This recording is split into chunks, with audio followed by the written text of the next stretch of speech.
神所亲爱的众子民，让我们一起宣告第3个五旬节的意义，以及诗篇91篇。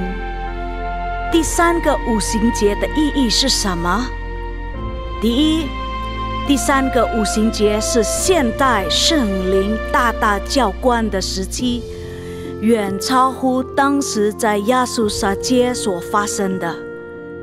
第二，第3个五旬节将会是主耶稣再来最大和最后的圣灵收割。第三个五旬节将兴起耶勒米的一代，即被圣灵充满，对主耶稣死心塌地，对罪绝不妥协，并采取行动抢救灵魂的一般年轻人。第四，第3个五旬节是在印度尼西亚诞生，并被推动到列国。这个运动从东方朝到西方，最后回到耶路撒冷。第五，第3个五旬节将赐下能力来完成主的大使命，最后主耶稣就会再来。让我们一起宣告，我们相信神的话。我们一起说诗篇91：住在至高者隐秘处的，必住在全能者的荫下。我要论到耶和华说，他是我的避难所，是我的山寨，是我的神，是我所依靠的。他必救你脱离捕鸟人的网罗和毒害的瘟疫。他必用自己的翎毛遮蔽你，你要投靠在他的翅膀底下。他的诚实是大小的盾牌。你必不怕黑夜的惊骇，或是白日飞的箭，也不怕黑夜行的瘟疫，或是午间灭人的毒病。虽有1000人扑倒在你旁边，10000人扑倒在你右边，这灾却不得临近你。你为亲眼观看，见恶人遭报。耶和华是我的避难所，你已将至高者当你的居所。祸患必不临到你，灾害也不挨近你的帐篷，因为他要为你吩咐他的使者，在你行的一切道路上保护你。他们要用手托着你，免得你的脚碰在石头上。你要踹在狮子和虺蛇身上，践踏少壮狮子和大蛇。神说，因为他专心爱我，我就要搭救他。因为他知道我的名，我要把他安置在高处。他若求告我，我就应允他。他在急难中，我要与他同在。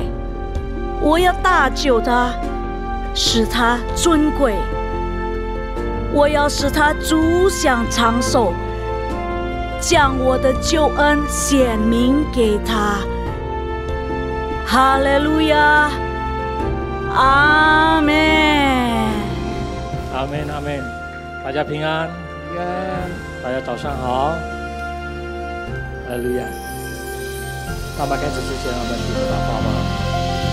感谢你主耶稣，感谢你，感谢你赐我们美好的早晨来到这里，可以来到敬拜你、赞美你。让我们每个人的歌声可以来敬拜你，活在你里面。感谢你耶稣，感谢你。我们相信你是我们的真神，来到这里，全心全意来敬拜你。感谢你，主耶稣，奉主耶稣基督的圣名，我们祈求，哈利路亚，阿门。看左右，你们好像很紧张。看左右脚上，主耶稣祝福你们，好不好？看左右脚上，主耶稣祝福你们。让这首诗歌带领着我们一起来赞美他。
再对，只除你以外，除你以外，在天上我还能有谁？除你以外，在地上我别无眷恋。除你以外，有谁能擦干我眼泪？除你以外，有谁能带给我？虽然我的肉体，虽然我的肉体和我的心脏渐渐地衰退，但是神是我心里的力量，是我的福分，直到永远。虽然我的肉体，虽然我的肉体和我的心脏渐渐地衰退，但是神是我心里的力量，是我的福分，直到永远。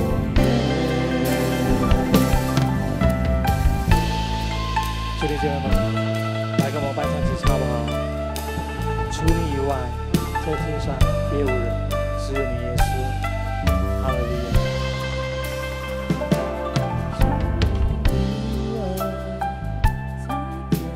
天上我还能有谁？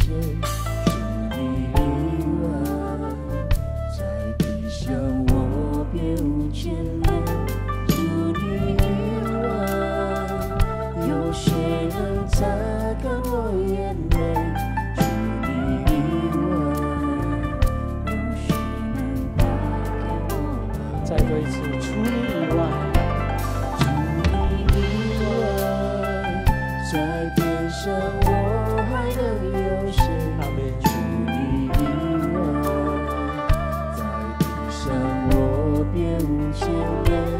除你以外，有谁能擦干我眼泪？除你以外，有谁能带给我安慰？虽然我的肉体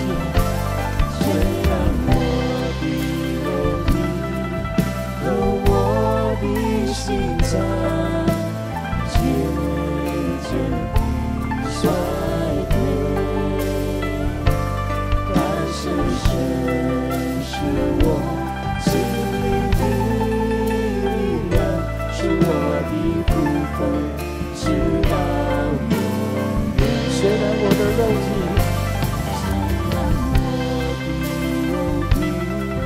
和我的心脏渐渐地衰退，但是神是我心里的力量，是我的福分，直到永远。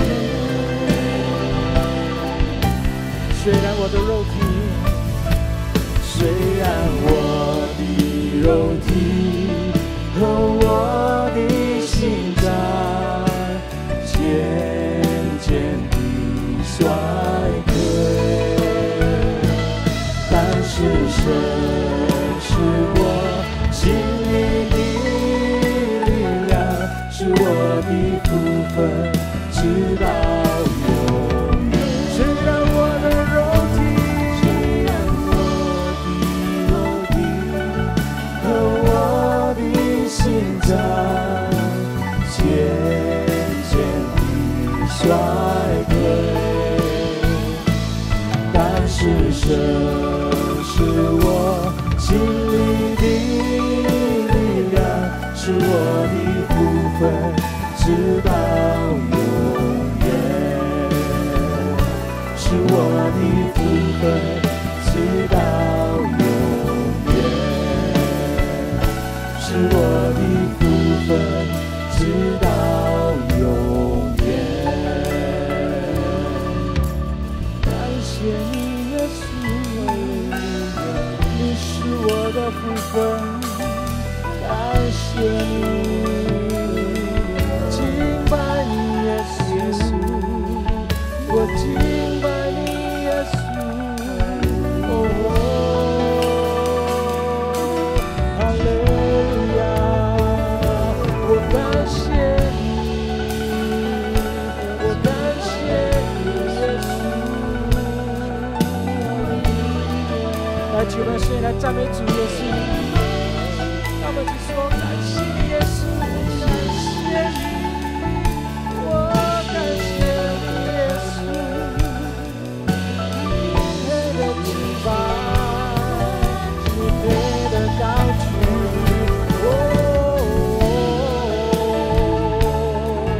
愿你们身心来赞美耶稣。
一生敬拜你，一生爱你，一生荣耀你，一生奉献，一生不回头，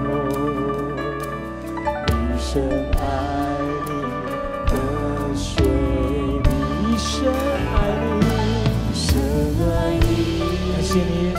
一生敬拜，我们一生爱你，耶稣，一生爱你，一生荣耀你，一生奉献，一生不回头，一生不回头，一生爱你，跟随你，一生爱你，耶稣，一生爱你，哈利路亚，一生爱你，一生敬拜你，一生爱你，一生荣耀你，一生奉献，一生不回头，一生爱你，跟随你，一生爱你，一生爱你，感谢你耶稣，一生敬拜你，一生爱你，一生荣耀你，一生奉献，一生不回头，一生爱你，跟随你，哈利路亚，一生爱你，一生爱你，一生敬拜你，一生爱你，一生荣耀你，一生奉献，一生不回头，一生爱你，跟随你，再多一生，一生爱你，一生爱你，一生敬拜你，一生爱你，一生荣耀你，一生奉献，一生不回头，一生爱你，跟随你，一生爱你，跟随你，一生爱你，一生爱你，跟随你，哈利路亚，一生跟随你，耶稣，哈利路亚，哈利路亚，哈利路亚，感谢你，耶稣，一生跟随你，一生荣耀你。奉基督圣名的圣名神祈求，哈利路亚，阿门，哈利路亚！兄弟姐妹，握个手讲说，主耶稣爱你，好不好？今天是好日子，我们一起来敬拜他，每日都来敬拜他。礼拜一、礼拜二、礼拜三、礼拜四、礼拜五、礼拜六，整个周末来丰富他，阿门，哈利路亚！一起来帮助赞美他，金家后。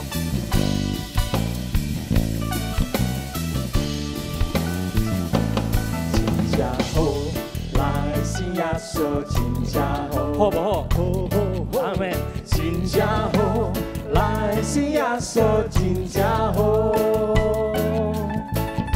我拜一、拜二、拜三、拜四、拜五、拜六，几个礼拜真正好，来信耶稣真正好，真正好，阿門，嘿，真正好，來信耶穌真正好，好好好，真正好，來信耶穌真正好。我拜一、拜二、拜三、拜四、拜五、拜六，幾個禮拜真正好，來信耶穌真正好，主耶穌真好，主耶穌真好，我要來學咯，我的耶穌對我真好，也着我的歡樂，予我達志向。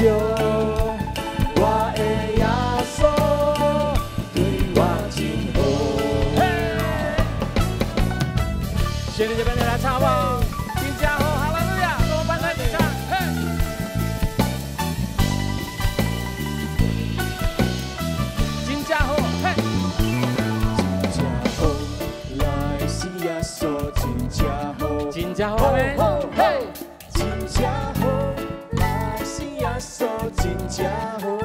哈利路亚！我拜一拜二拜三拜四拜五拜六拜礼拜真正好，来是耶稣真正好，主耶稣真好，主耶稣真好，我要来学咯，我的耶稣对我真好，也着我的烦恼，予我把志向，我的耶稣对我真好，主耶稣真好，主耶稣真好，我要来学咯，我的耶稣对我真好，也着我的烦恼，予我把志向，我的耶稣对我真好。主耶稣真好，阿门，哈利路亚！真好，我要来学咯，我的耶稣对我真好，也着我的烦恼，予我把志向，我的耶稣对我真好。主耶稣真好，嘿！主耶稣真好，我要来学咯，我的耶稣对我真好，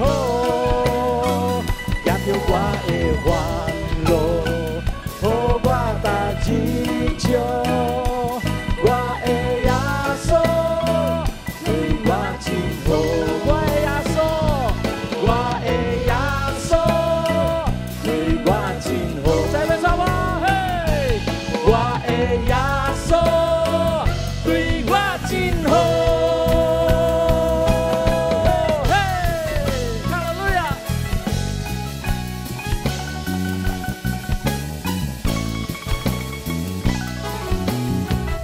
哈利路亚！耶稣好不好？好，哈利路亚！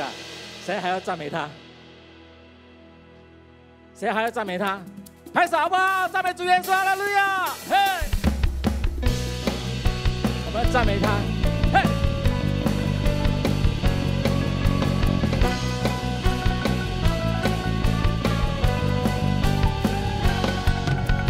我要赞美耶和华，我的心哪里要赞美他。我要赞美耶和华，我的心哪里要赞美他。我要赞美耶和华，我要赞美耶和华，我的心哪里要赞美他。我要赞美耶和华，我的心哪里要赞美他。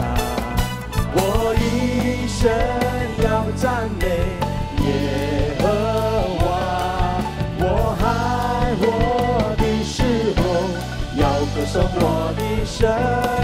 我一生要赞美耶和华，我爱我的时候要歌颂我的神。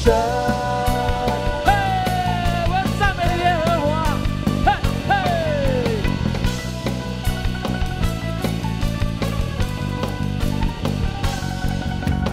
我要赞美耶和华，我的心哪里要赞美他。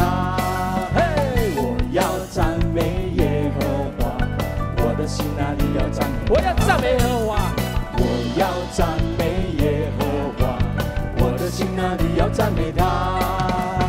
我要赞美耶和华，我的心哪里要赞美他。我一生要赞美耶和华，我爱我的时候要歌颂我的神。我一生要赞美耶和华，我爱我的时候要歌颂我的神。嘿！我的上帝，我的王啊，哈利路亚！嘿！我的上帝，我的王啊，我要尊崇你。我的上帝，我的王啊，我要尊崇。我的上帝，我的王啊，我的上帝，我的王啊，我要尊崇你。我的上帝，我的王啊，我要尊崇你。我要永永远，我要永永远远承受你的名。我要永永远远承受你的名。我要永永远远，我要永永远远承受你的名。我要永永远远承受你的名。嘿，哈利路亚！我的上帝，我的王，嘿，我的上帝，我的王啊，我要尊崇你。我的上帝，我的王啊，我要尊崇你。再对唱吧，我的上帝，我的王，兄弟们唱。我的上帝，我的王啊，我要尊崇你。哈利路亚！嘿，我的上帝，我的王啊，我要尊崇你。我要永永远远，我要永永远远承受你的名。我要永永远远承受你的名。兄弟们来唱吧，我要永永远，嘿，永永远远承受你的名。哈利路亚，嘿，我要永永远远承受你的名。我要永永远远，我要永永远远承受你的名。我要永永远远承受你的名，承受你的名，承受你的名，承受你的名。嘿，哈利路亚，哈利路亚，哈利路亚！不够热烈，我要永永远远承受你的名。嘿嘿，我要永永远远承受你的，我要永远，阿们，哈利路亚！我要永永远远承受你的名，哈利路亚！我要永永远远，再来唱吧！我要永永远远，嘿，我要永永远远承受你的名，嘿，我要永永远远承受你的名，承受你的名，承受你的名，一起呼啊！承受你的名，嘿，哈利路亚，哈利路亚，称颂你的名，耶稣基督。请弟兄姐妹们一起参立，一同宣告：2025年是丰收之年，2025年是丰收之年，2025年是丰收之年。我们祷告。我们在天上的父，你是伟大的独一真神，感谢你祝福印度尼西亚这个国家，祝福这里的百姓，求神赐给印尼平安，求神祝福印尼远离战争、瘟疫、地震和各种天灾人祸。我们特别为总统 Prabowo Subianto 先生和副总统 Gibran Rakabuming 先生祷告，求神赐给他们敬畏神的心，爱百姓的心，求神赐下智慧和能力，帮助总统和下面的各级官员，让他们可以安心的治理好这个国家。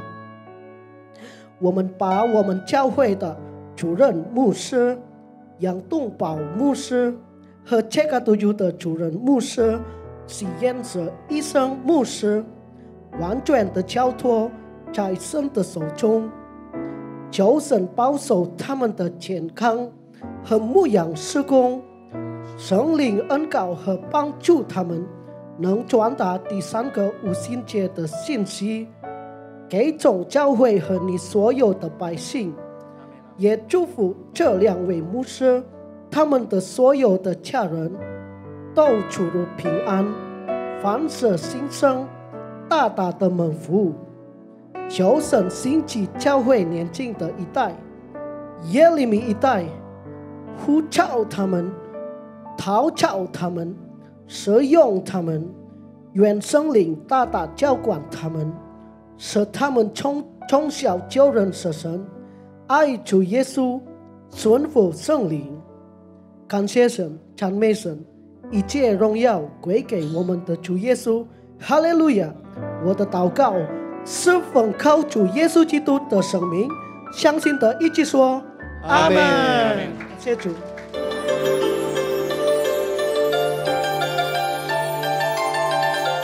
Shalom.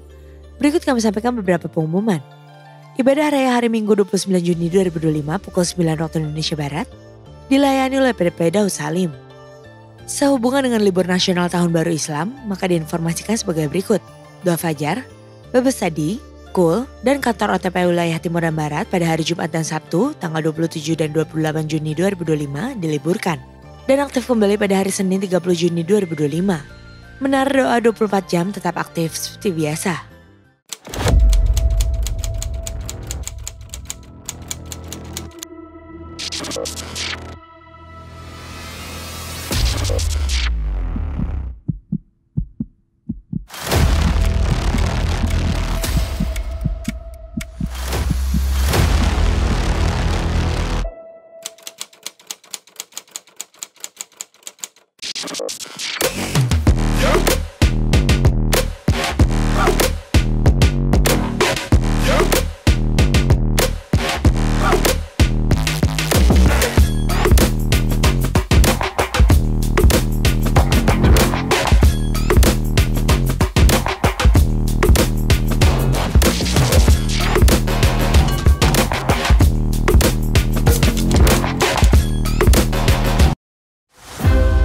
Kebahagiaan itu bukan tentang segalanya yang sempurna, tapi tentang hati yang memilih untuk bersyukur.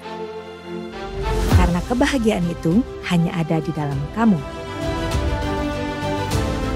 Mari bersama-sama mengikuti Conference WOE Celebration dengan tema Joyful Woman yang akan diadakan pada hari Sabtu tanggal 20 September 2025 pukul 8:30 pagi sampai dengan 5:30 sore.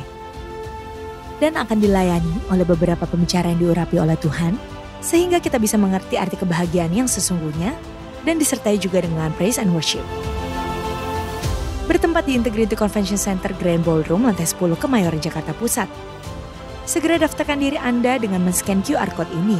Untuk pendaftaran awal akan dibuka sampai tanggal 31 Agustus 2025 dengan biaya Rp150.000. Untuk informasi lebih lanjut, silahkan hubungi.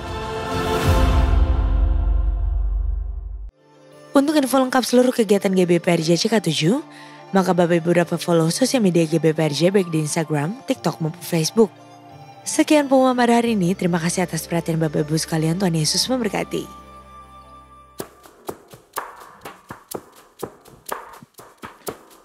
Kasih nih Yesus, kasih nih.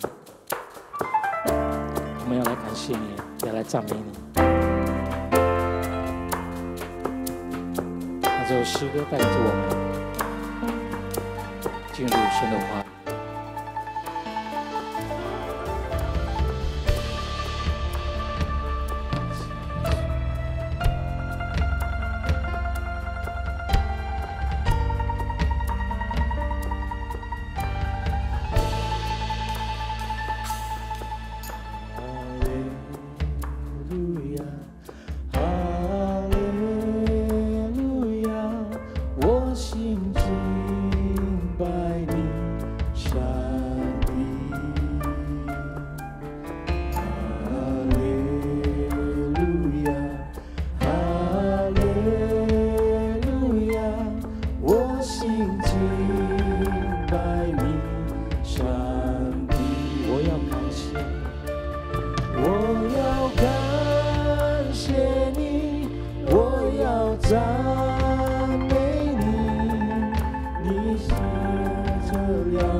是爱的泉。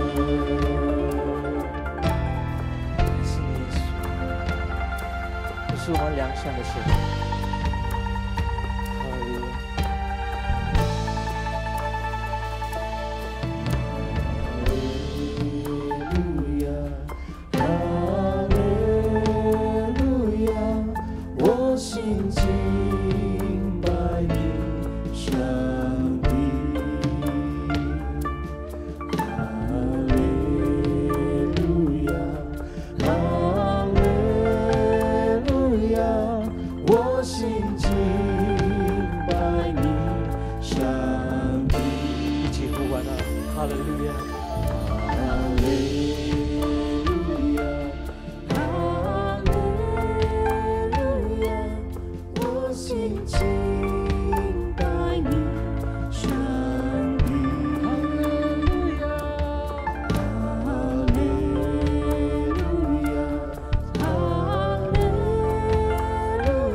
谢谢你们来唱好不好？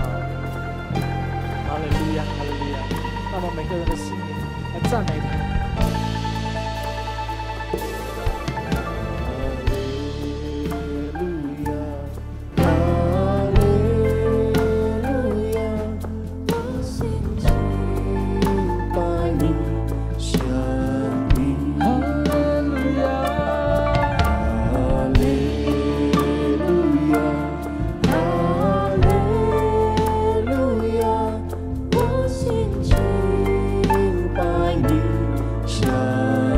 再对一次，哈利路亚，哈利路亚，哈利路亚，我心敬拜耶稣，上帝，哈利路亚，哈利路亚，哈利路亚，我心敬拜耶稣。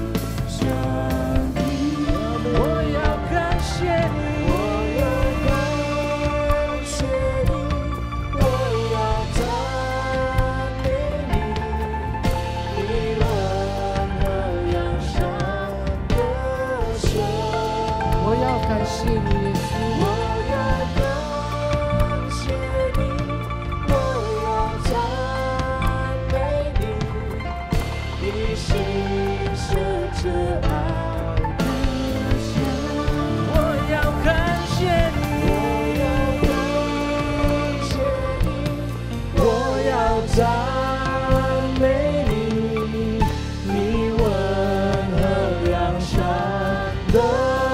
的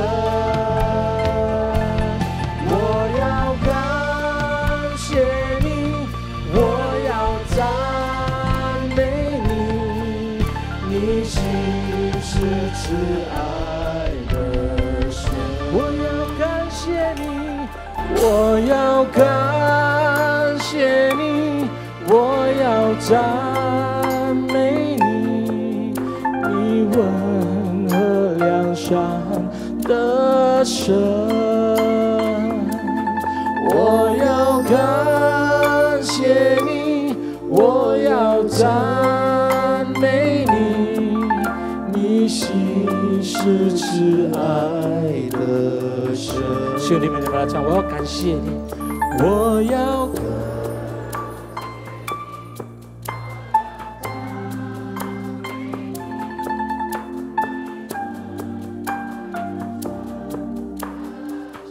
感谢你，我感谢你，我要感谢你，我要赞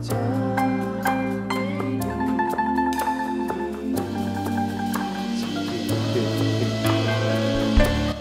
我要感谢你，我要感谢你，我要赞美你，你恩和良善的神。我要感谢你，我要赞美你，你心是慈爱的神，你心是慈爱的神，你心是慈爱的神。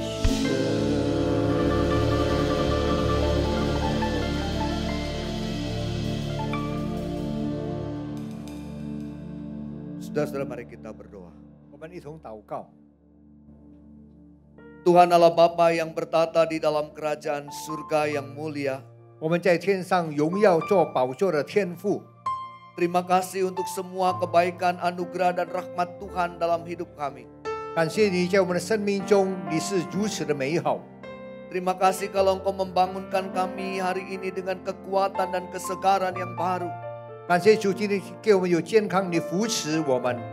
Terima kasih kalau kami berkesempatan untuk memuji dan membesarkan nama Tuhan. 感谢主，我们可以赞美、荣耀、高举你的名。 Saat ini kami datang kepadamu di dalam doa memohon pimpinan dan pertolongan-Mu. 这时候，我们借着祷告来恳求你自己的怜悯帮助。 Jika sebentar kami hendak membaca, mendengar dan merenungkan firman-Mu, 接下去我们要读你的话，我们要听你的话，我们要思想主你的话。 Tuhan memberkati hati setiap kami yang mendengarkan. 求求你祝福每一位听的人的心， Tuhan juga memberkati kami yang berbicara. 祝福传讲信息的人。 Mampukanlah hamba-Mu menyampaikan kebenaran firman-Mu dengan bahasa yang sederhana. 恩待你的仆人可以用很简单的话语能够释放你的话， Sehingga firman Tuhan menyapa setiap hati yang ada. 但愿你的话可以触摸我们每一个人的心， Dan melaluinya kami dikuatkan dalam iman percaya kami kepadamu. 再一次坚固我们对主你的信心， Dan kami dimampukan untuk memberitakan firman ini dalam kehidupan kami. 给我们力量，在我们的生活，在生命里面可以传讲你。 Bapa di surga, berfirmanlah dan berkata-katalah. 天父对我们说话吧， Setiap kami yang ada di tempat ini sedia untuk mendengarkan dengan baik. 在一时我们等候，我们要听主你的话。 Di dalam nama Tuhan Yesus Kristus kami berdoa. 奉主耶稣基督的圣名，我们如此祷告， Amin. 阿门。 Amin, amin. Silakan duduk 大 Bapak Ibu. 家请坐。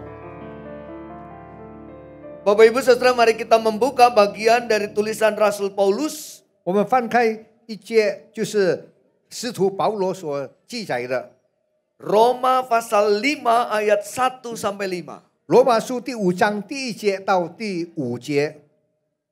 Roma 5 ayat 1 sampai 5. 罗马第5章第1节到第5节。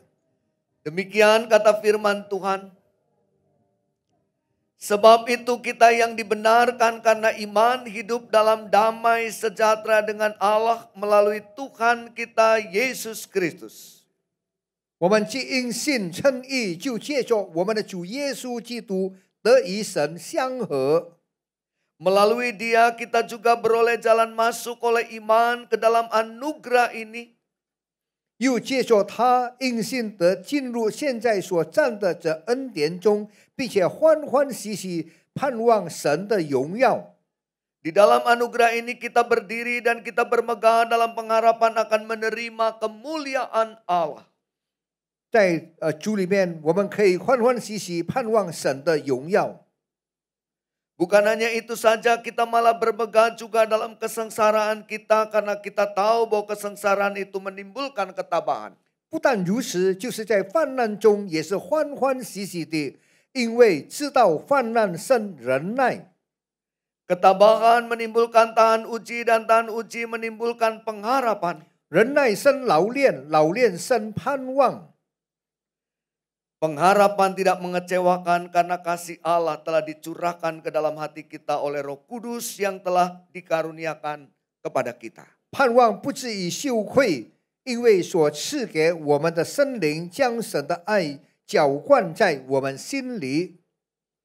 Yang berbahagia adalah setiap kita yang mau mendengarkan firman Allah dan melakukannya dalam hidup kita. 每一位要听神的话，并且遵行在你的生活里面的人有福了。 Haleluya. Haleluya. Ya.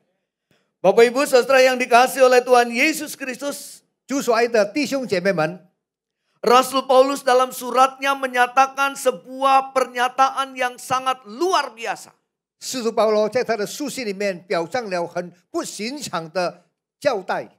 Rasul Paulus menyatakan sebuah statement yang sangat mengagumkan bagi siapapun yang membaca ayat ini. 对于每一个所读的人都带给他们祝福， Tetapi sekaligus juga sebuah pernyataan yang tidak mudah untuk dilakukan. 于是这个交代是不容易可以进行的。 Rasul Paulus mengatakan sebab itu kita yang dibenarkan karena iman hidup dalam damai sejahtera dengan Allah melalui Tuhan kita Yesus Kristus. 保罗写在就是说，我们因信称义，就是借着我们的主耶稣基督得与神相合。 Perhatikan saudara kalimat-kalimat itu. 我们来注意每一个字， Betapa mengagumkannya kalimat yang Rasul Paulus ungkapkan. 何等的惊讶！我们可以看到保罗所告诉的、所说的这一句话， Di mana letak kekagumannya? 在哪里呢？我们要敬仰他。 Bayangkan saudara, Rasul Paulus adalah seorang pribadi yang masa lalunya penuh dengan perbuatan-perbuatan yang kerap kali menghadirkan ketakutan. 我们想象到以前保罗他的生命里面充满了惧怕， Apa yang Rasul Paulus lebih banyak menghadirkan keresahan. 那么在保罗的心中充满了这些的忧虑。 Apa yang Rasul Paulus buat adalah teror di antara jemaat Tuhan. 他以前所做的就是在恐吓基督徒。 Bagaimana mungkin orang yang menghadirkan ketakutan, menghadirkan kecemasan dan teror bisa hidup dalam damai sejahtera? 怎么可能呢？如此在那边逼迫基督徒的人，没有盼望，充满了害怕的人，他可以成为主耶稣的使徒。 Bapak Ibu pernah melakukan sebuah kesalahan besar dalam hidup? 请问大家，你们有没有在你们的生命里面做错一件最大的错事？ Apakah kita bisa menjadi pribadi yang tenang dengan kesalahan yang kita lakukan itu? 我们可否因着我们所做的一些坏事而感到安宁呢？ Apakah hidup yang kita jalani bisa menjadi hidup yang penuh dengan damai sejahtera dengan perbuatan salah itu? 是否我们可以获得非常的安宁，因着我们所做的那一件错事？ Rasul Paulus menikmati hidup dalam damai sejahtera di hadapan Allah. 使徒保罗他在主基督里面来享受了恩慈平安。 Pada umumnya orang yang melakukan sebuah kesalahan besar tidak akan tenang hidupnya. 多数做错事情的人，在他生命里面没有安宁的。 Tapi Paulus tidak, dia mendapatkan damai sejahtera. 但是保罗自己他得到了恩慈，得到了平安。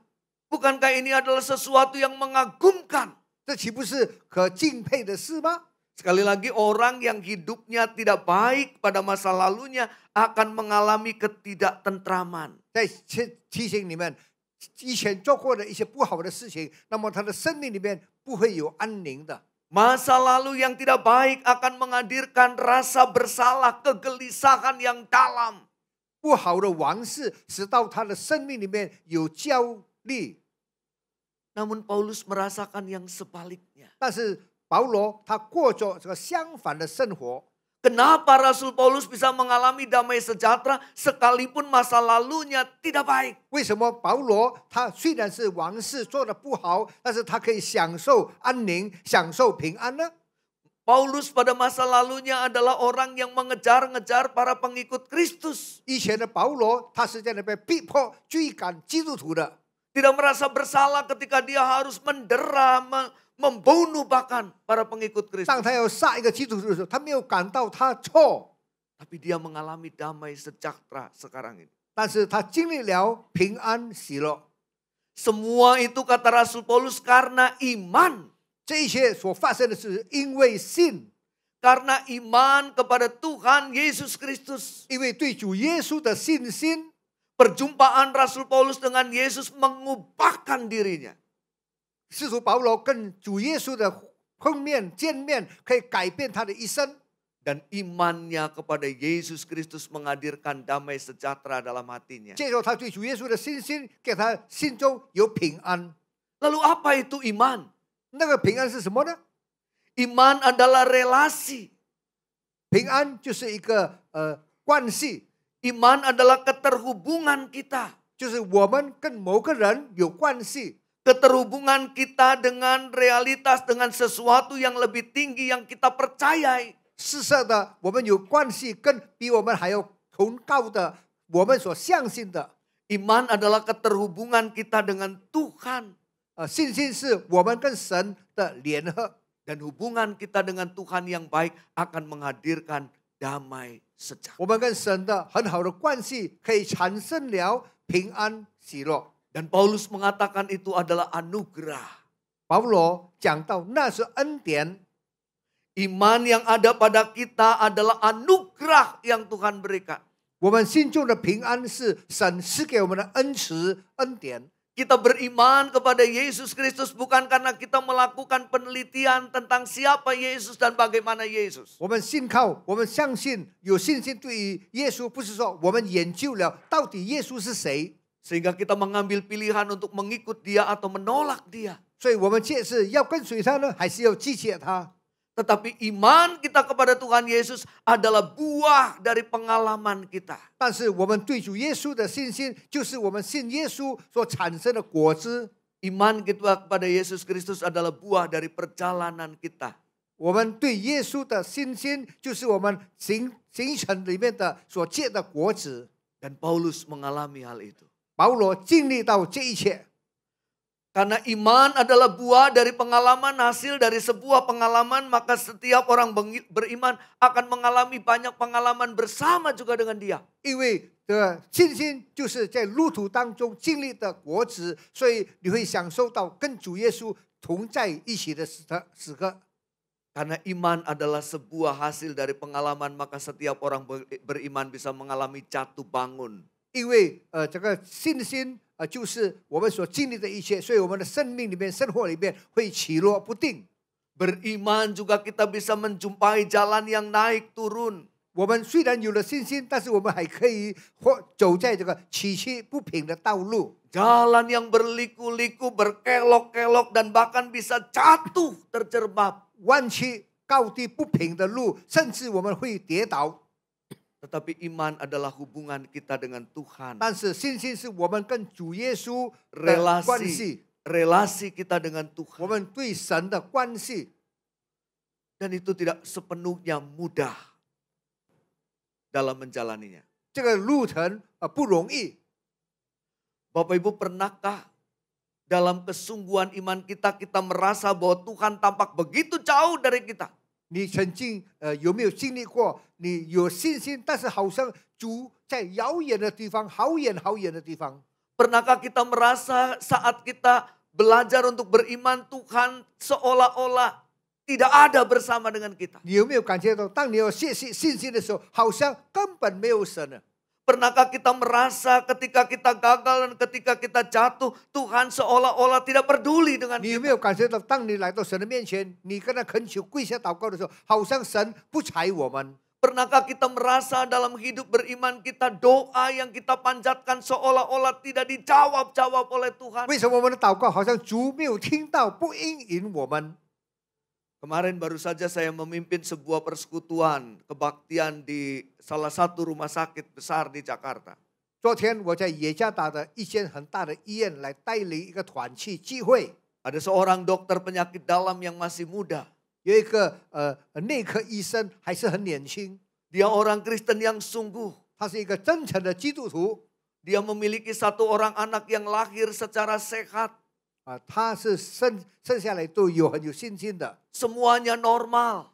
一切都是很正常的。 Sampai akhirnya di bulan kedua anak itu kemudian tampak mengalami sesak nafas setiap 他 kali 生了孩 bernafas. 子看来很正常的，到第2个月他开始感到有气喘， Observasi dilakukan, perobatan dilaksanakan, tetapi semuanya tidak membuahkan hasil tampaknya. 那么医疗来检验这个孩子，但是没有什么结果。 Sampai dokter kemudian memutuskan anak itu harus dilobangi di bagian tenggorokannya demi untuk bisa bernafas. 后来医生界定在他的喉里面穿一个洞，好叫他可以很好的呼吸。 Dan anak itu tampak tidak bertumbuh, berat badannya makin lama makin merosot. 那个孩子好像不正常，越来越瘦，不增加他的重量。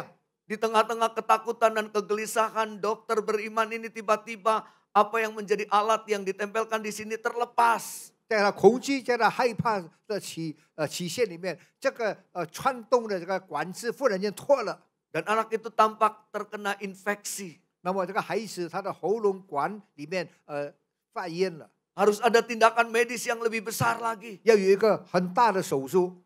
Mereka berdoa, mereka berusaha, mereka mengupayakan yang terbaik. 他们祷告，他们设法要做最美的事、最好的事， Tetapi sesaat semuanya tampak tidak menjadi baik. 但是这一切看到没有转好， Terus menurun. 一直在那边降落。 Namun di tengah-tengah semua yang dia alami, jalan-jalan Tuhan dibukakan dengan 但 sangat 是 indah. 在他好像无路可走的时候，神的路开了。 Sampai akhirnya kemudian dia menemukan sebuah ayat. Kuncinya adalah kamu belajar untuk percaya katanya. 最终他得到了一个境界，他的这个钥匙就是说，你要相信。 Dan saat itu dia mulai mengandalkan Tuhan dan tidak sepenuhnya mengandalkan kemampuan dirinya sebagai seorang dokter. 那个时候，他不再靠他自己成为一个医生，乃是完完全全的信靠那救主。 Dan semuanya tampak menjadi indah pada waktunya. 一切到的时候都变成了美好。 Anak itu sekarang berumur 1,5 tahun. 那个孩子现在是1岁半， Tidak lagi memerlukan alat apapun. 不用再用什么管子、插管等等， Dia tampak menjadi anak yang sangat sehat. 看起来是一个很健康的孩子， Anak yang cerdas. 很聪明的孩子。 Dan hal yang seperti itu juga yang bisa jadi dialami oleh Paulus. 那个事情曾经被保罗经历过， Itu juga yang mungkin dialami oleh setiap kita dalam percaya kita. 也是可能我们每一个相信上帝的人所经历的。 Dalam upaya beriman kita. 当我们设法要有信心的时候， Itu artinya beriman bukan berarti kita terbebas dari pergumulan. 讲到信心，不是说我们可以很好的经历这些困难。 Beriman bukan berarti kita tidak pernah mengalami kesusahan. 有信心不是说我们不曾经历过一些困难。 Beriman bukan berarti happy in the Lord every day. 有信心不是说在那边高高兴兴的在那边赞美神而已。 Saat itu terjadi kita diajak untuk belajar percaya. 就是那个时候将要发生，就是当我们在学习的当中。 Saya senang dengan seorang penulis bernama Julian dari Norwich. 一个Julian 一个作者他所写的， Julian dari Norwich mengatakan bahwa saat segala sesuatunya tampak gelap, 他写到当所有的一切感到非常的黑暗的时候， maka itulah saatnya kita belajar untuk percaya. 那个时候到了，我们开始要学习来相信。 Paulus tidak melihat pergumulan-pergumulan yang dialaminya sebagai sebuah kemalangan. 保罗没有想到他所有的挣扎是一个很不好的事。 Sebetulnya Paulus kurang apa secara manusia ketika dia menjalani aktivitasnya sebagai seorang yang bernama Saulus. 当保罗成为扫罗的时候，他缺少什么呢？成为一个好像很成功的人一样。 Sebagai kaki tangan Roma, dia tidak pernah kekurangan secara finansial. 他成为罗马基的人，对他的物质，他从来没有缺乏。 Dia juga punya kedudukan yang membuat dia dihormati oleh banyak orang. 他有很好的地位，大家都尊敬他。 Tetapi kemudian dia mengalami perubahan setelah dia memutuskan untuk menerima Yesus. 后来当他决定要接受耶稣的时候，他改变了。 Dan itu adalah babak baru yang harus dijalani oleh Paulus. 那就是新的开始，在保罗的人生里面。 Dia dianggap sebagai orang yang berkhianat terhadap Roma. 那么讲到他是背逆罗马政府的， Tetapi dia juga dicurigai oleh orang-orang Yahudi. 被犹太人来怀疑他的身份， Dia mengalami banyak kesulitan setelah keputusan itu diambil.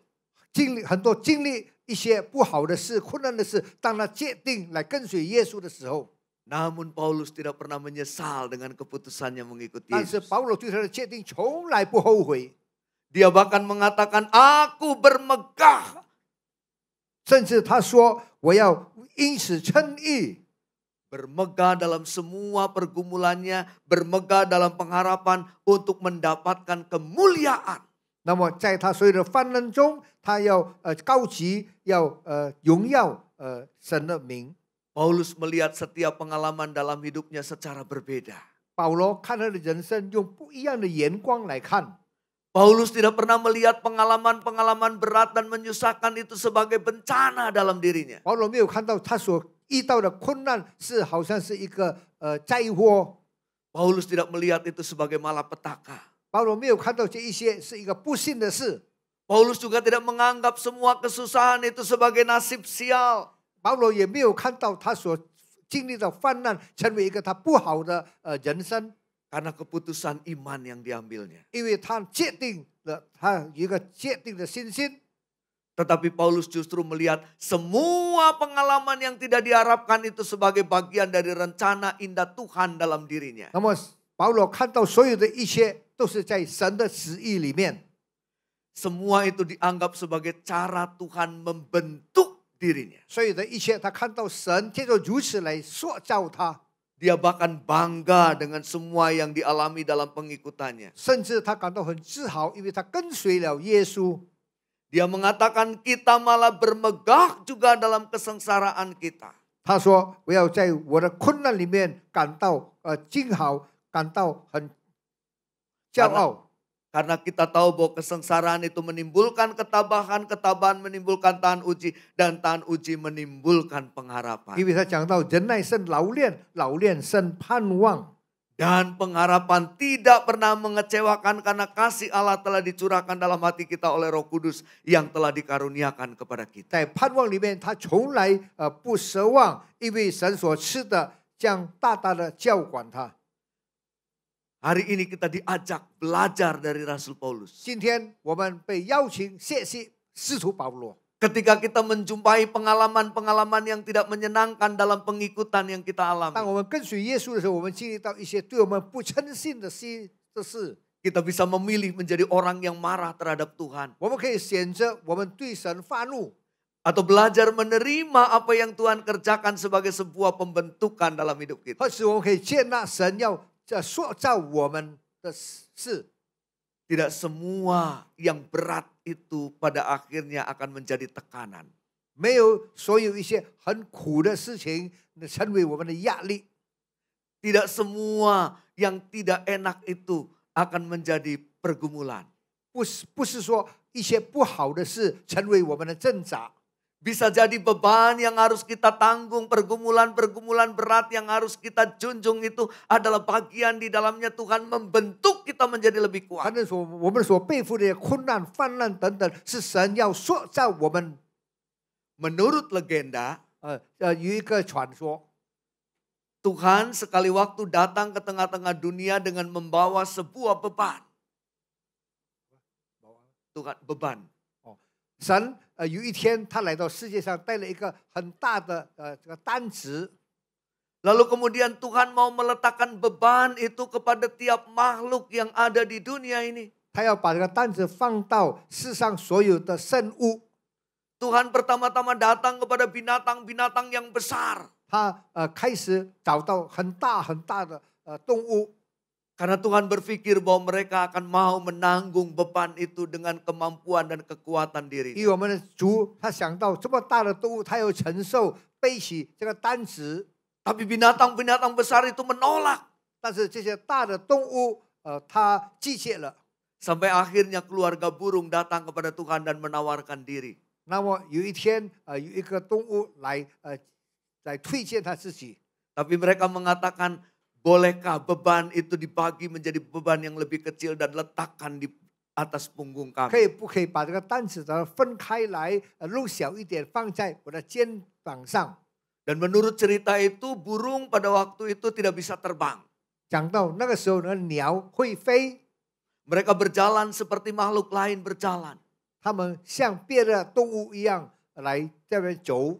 Tetapi mereka menerima beban-beban yang dibagi-bagikan Tuhan itu di atas punggungnya. 但是他们背着主所分给他们的担子。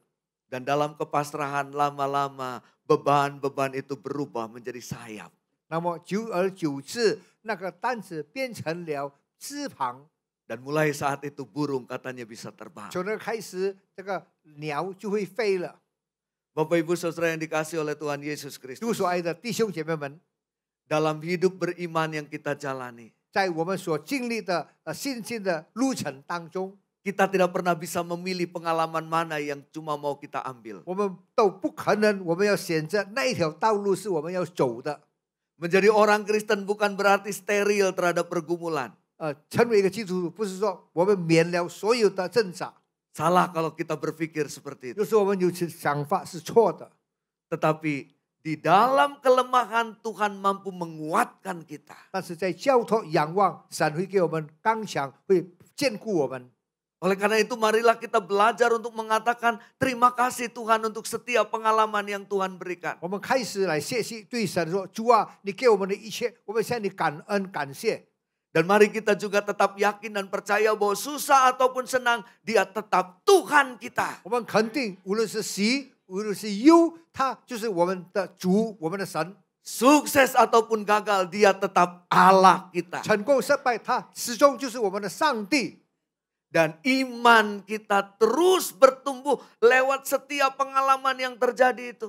我们的信心借着我们的经历，每一天每一天的在那边增长。 Ada seorang teolog, seorang pendeta 有一个神学家，一个牧师， bernama Reinhold Niebuhr. 他名字是 Reinhold Niebuhr。 Reinhold Niebuhr mengajarkan sebuah doa yang sangat indah. 他做出了一个很美的祷告。 Dia mengatakan demikian. 他如此说： Tuhan mampukan aku mengubah apa yang dapat aku ubah dari hidup ini. 主啊，给我有能力可以改变，在我的生命里面我所要改变的事。 Tuhan mampukan aku menerima apa yang tidak dapat aku ubah dari hidup ini. 主啊，你给我可以承受我不能接受的事。 Tuhan berikan aku hikmat 主给我智慧， untuk dapat membedakan perbedaan di antara keduanya. 可以分别一些事。 Sambil yakin dan percaya bahwa apapun yang Tuhan berikan itu yang terbaik buat kita. 他肯定相信神所给他的都是一些美善的事。 Dengan cara seperti itu maka kita akan menikmati damai sejahtera Tuhan dalam 因 hidup 此， kita. 我们可以在主里面享受恩慈，享受那平安。 Karena tidak pernah ada pengalaman yang memberatkan untuk kita jalani saat kita jalani bersama dengan Tuhan. 因为当我们跟神走的时候，从来没有一个很重的担子放在我们的担上， Dan kita tidak pernah lupa diri sehingga lupa untuk bersyukur ketika sukacita dan kegembiraan Tuhan percayakan dalam hidup kita. 甚至我们不可能忘记，并且忘记神与我们同在的事。 Karena apa yang Tuhan rancangkan tidak pernah mengecewakan. 因为神所计划的从来不使我们失望， Apa yang Tuhan rencanakan senantiasa akan menjadi yang baik buat kita. 神的旨意都对我们每一个人都是美好的。 Lihatlah semua bagian dari pengalaman hidup kita sebagai rancangan indah yang Tuhan sedang buat 我 kita. 们可以看我们的生活每一层每一面都是神在我们里面的计划，神的旨意。 Dan mari kita menjalaninya dalam ketabahan saat semua momen itu tampak berat buat kita tanggung. 当这些事情好像一个重担，我们要承受的，当我们大家都充满了信心来过， Jalanilah dengan ketabahan saat Tuhan tampak tidak kelihatan. 我们行走带着信心坚固的信心，好像当我们没有看到神的时候， Karena bisa jadi Tuhan sedang melatih kita untuk menjadi lebih kuat sampai pada akhirnya Tuhan memimpin kita di tempat yang tepat. 给我们知道神在操练我们，在塑造我们，一直到最后，我们可以到一个美丽的地方。 Teruslah hidup dalam kesadaran dan rasa syukur ketika semua yang baik bisa kita nikmati. 我们觉悟到，我们要觉悟到，我们可以进行到，我们可以享受所有美好的事。 Sehingga dalam kelimpahan dan kebaikan kita tidak berdosa di hadapan Tuhan. 以至于我们在我们的丰盛的生活里面，我们时常得罪了神， Tapi terus menjadi berkat dalam anugerah Tuhan. 但愿我们可以在主的平安里面，我们可以得到神的帮助。 Dan marilah kita terus berdoa. 我们一起来不断的祷告， Biarlah Bapa pencipta segala sesuatu yang memberikan kekuatan setiap waktu. 但愿所创造宇宙万物的天父赐给我们所需要的一切。 Yesus Kristus Sang Penyelamat yang menghadirkan anugerah dan pengharapan. 救赎主耶稣给我们很好的经历，给我们信心仰望他。 Dan Roh Kudus, teman seperjalanan yang akan mengantar kita pada kemenangan. 圣灵来陪伴我们走那得胜的道路。 Tuhan Yesus memberkati setiap kita. 主耶稣祝福我们每一个人。 Amin. 阿门。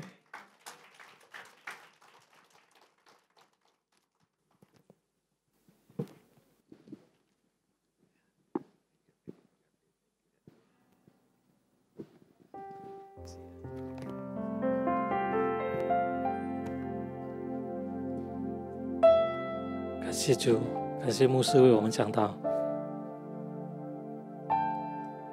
还有在这个我们给奉献，当我们给奉献之前，我想要认识谁是第一次来到我们教会的，有没有？第一次的 pertama kali selamat datang, Tuhan Yesus memberkati. Kami mengundang saudara untuk beribadah pada minggu-minggu yang akan datang. 感谢主。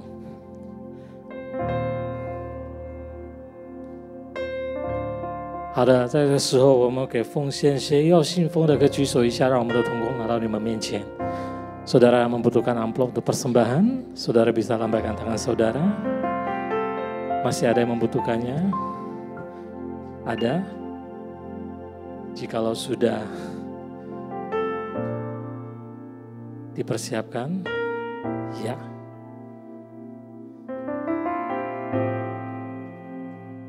Kalau saudara sudah mempersiapkannya, saya mengundang saudara untuk bangkit berdiri bersama-sama. Kita akan doa persembahan， 让我们一起来宣告奉献祷告，好不好？让我们的信封拿在我们的手上，让我们一起来念3、2、1。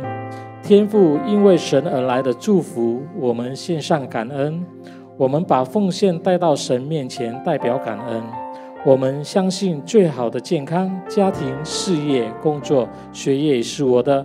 这是奉献的时间，奉主耶稣基督的圣名，哈利路亚，阿门。请坐下，兄弟姐妹，请坐下。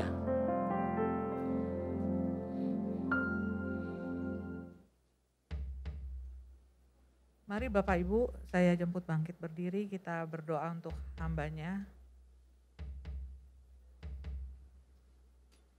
Bapak, di dalam nama Tuhan Yesus Kristus, terima kasih untuk setiap firman yang sudah disampaikan oleh hamba-Mu, Pendeta Immanuel Kristo. Sungguh menjadi berkat buat setiap kami Tuhan. Untuk menghadapi tantangan ke depan, iman kami terus kuat di dalam Tuhan. Berkati keluarga besar daripada hamba-Mu. Pelayanannya mendatangkan pertobatan, mendatangkan kesembuhan, terobosan buat setiap jemaat yang dilayaninya. Terima kasih ya Bapak untuk hamba-Mu. Terus Kau pakai lebih hebat, lebih dahsyat, lebih luar biasa. Terima kasih ya Bapak, kami juga berdoa untuk Pak Rudi Tuhan penerjemah. Biarlah ya Bapak Engkau mengurapi, memberkati seluruh keluarga besarnya. Ada senantiasa di dalam tangan Tuhan. Biarlah ya Bapak, pelayanannya dalam menerjemahkan menjadi berkat buat banyak orang. Terima kasih ya Bapak, kami mau serahkan hamba-hamba-Mu ke dalam tangan kasih-Mu. Haleluya, amin.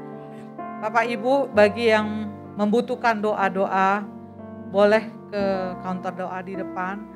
Bagi sahabat, teman-teman atau saudara yang membutuhkan doa-doa yang tidak dapat hadir, bisa menghubungi kantor doa, kita bisa video call untuk mendoakan. Terima kasih, mari kita siapkan hati kita angkat tangan kita untuk menerima berkat Tuhan. Ulanglah dan terimalah berkat dari Allah Bapa. Kasih karunia anaknya yang tunggal Tuhan Yesus Kristus. Persekutuan yang manis dengan Roh Kudus. Menyertai kita semua. Mulai saat ini. Sampai Maranatha Tuhan Yesus datang kembali. Untuk menjemput kita semua di awan-awan yang permai. Kekal sampai selama-lamanya. Mari kita semua yang sudah menerima berkat yang terbaik daripada Tuhan, kita katakan amin. Selamat hari Minggu, Tuhan Yesus memberkati. Shalom semuanya. Tema edisi Voice of Pentecost hari ini adalah berjalan di dalam roh, belajar dari Filipus.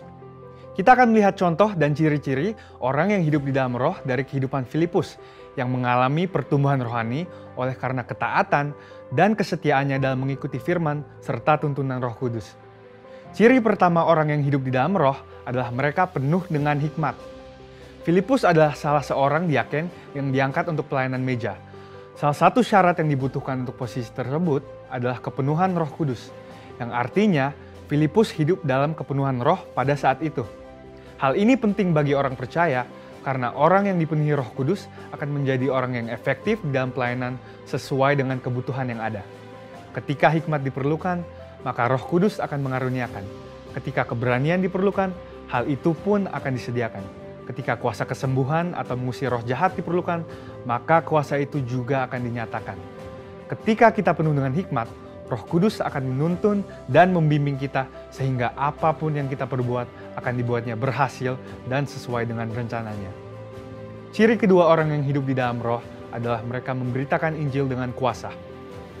Setelah Stefanus dirajam oleh orang-orang di Yerusalem, aniaya yang lebih luas mulai terjadi di kalangan murid-murid Tuhan Yesus. Dan banyak dari mereka yang melarikan diri keluar Yerusalem, termasuk Filipus.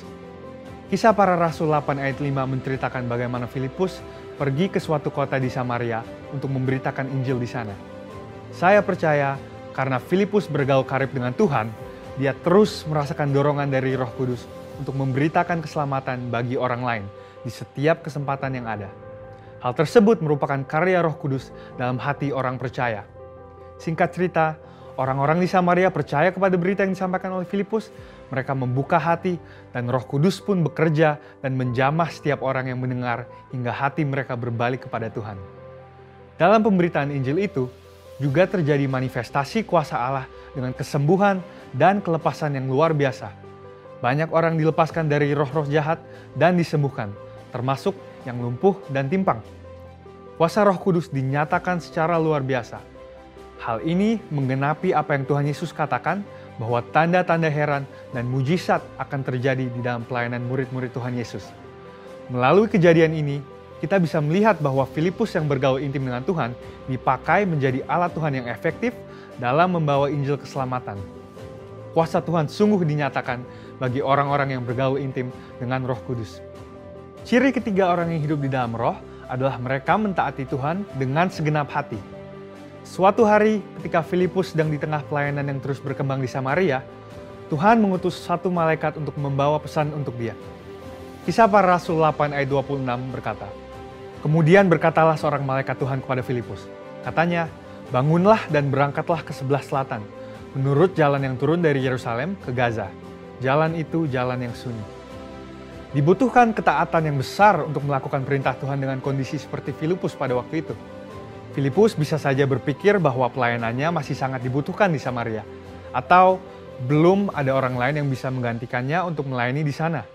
Namun, Filipus memilih untuk taat dan pergi ke tempat di mana Tuhan memerintahkan. Tanpa diketahuinya, ternyata saat itu ada seorang bendahara kerajaan dari Ethiopia yang sedang dalam perjalanan pulang ke negaranya. Dia seorang penganut agama Yahudi yang pulang dari ibadah di Yerusalem dan saat itu sedang membaca kitab Yesaya. Filipus dituntun oleh Roh Kudus untuk mendekati kereta pembesar itu dan menanyakan apakah dia mengerti arti dari ayat yang dibacanya. Ternyata dia tidak mengerti dan meminta Filipus untuk menerangkannya. Dia menggunakan kesempatan ini untuk memberitakan Injil dan bendahara tersebut pun akhirnya percaya dan dibaptis. Ini adalah contoh bahwa seringkali Roh Kudus akan mendorong kita untuk melakukan hal-hal yang mungkin tidak bisa kita mengerti. Dan dalam situasi seperti ini, yang dibutuhkan dari kita hanyalah ketaatan. Dan pada waktunya, Tuhanlah yang akan menyatakan rencananya kepada kita, seperti dalam contoh kehidupan Filipus. Ciri keempat orang yang hidup di dalam roh adalah mereka membimbing keluarganya di dalam Tuhan. Bertahun-tahun kemudian, Rasul Paulus pergi untuk mengunjungi Filipus yang saat itu tinggal di Kaisarea. Kisah para Rasul 21 ayat 8-9 menyebutkan bahwa dia mempunyai 4 anak yang mempunyai karunia untuk bernubuat. Mungkinkah kehidupan rohani dari anak-anak Filipus yang demikian timbul dari hubungan yang jauh dari Roh Kudus? Hal itu tidak mungkin. Anak-anak Filipus hidup intim dengan Tuhan dan mereka bertumbuh dalam kerohanian yang luar biasa. Mereka bertumbuh dalam aspek-aspek kerohanian yang lain seperti mengasihi Tuhan, hidup dalam kekudusan, dan pelayanan bagi gereja Tuhan dari bimbingan ayahnya yang hidup bergaul dengan Tuhan. Kesimpulannya adalah bahwa iman kita tidak akan berkembang dengan sehat jika kita tidak mengandalkan firman Tuhan dan Roh Kudus. Sebab kehidupan yang intim dengan Tuhan harus dibangun secara intensional dan harus disertai dengan disiplin rohani dan hati yang lembut sehingga orang lain pun bisa merasakan dampak dari kuasa Roh Kudus melalui kehidupan kita. Saudara, untuk penjelasan lebih lengkapnya dari tim teologi kami, jangan lupa buka link yang ada di atas atau scan QR Code yang tersedia. Tuhan Yesus memberkati.